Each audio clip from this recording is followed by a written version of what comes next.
আসসালামু আলাইকুম, সবাই কেমন আছেন? তো এই যে দেখেন আমার আজকে গ্যাস শেষ হয়ে গেছে, তাই আমি আজকে কি রান্না বান্না করতেছি, কোথায় রান্না করতেছি সব আপনাদের সাথে শেয়ার করব। তো এখানে এই যে আমি আজকে প্রেশার কুকারে, সরি এটা রাইস কুকারে রান্না বসিয়ে দিলাম। এখানে এখন এই যে এটা কি বলে জানি না, আপনাদের বাসায় এটা হচ্ছে একটা দুন্দুল, ঝিঙ্গা। তো এই ঝিঙ্গাটা ভালো করে কুটে পরিষ্কার করে নিলাম। তো এটা আজকে রান্না করব। ঝিঙ্গার সাথে দিয়ে দেব এখানে কিছু চিংড়ি মাছ। তো এখন চিংড়ি মাছটা পেঁয়াজটা আমার ভাজা হয়ে গেছে, চিংড়ি মাছটা এখানে আমি ঢেলে দিলাম।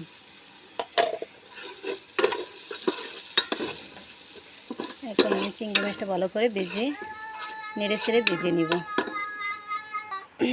তো এদিকে আমার কিছু চিংড়ি মাছ আমি ভাজি করে নিলাম, রাইস কুকারে ভাজি করে নিলাম।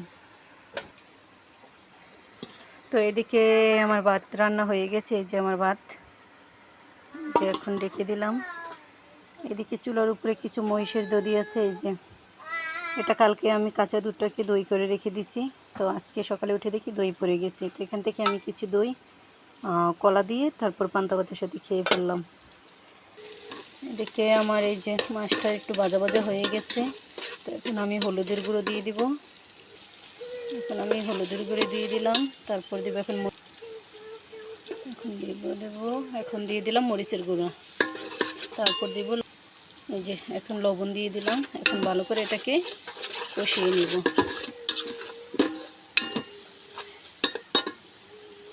এখন দিয়ে দিলাম সামান্য পরিমাণ পানি।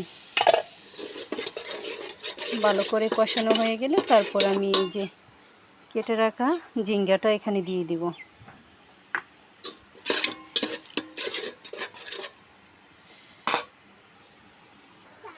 এখানে চিংড়ি মাছটা আজকে আমি সরিষার তেল দিয়ে রান্না করছি।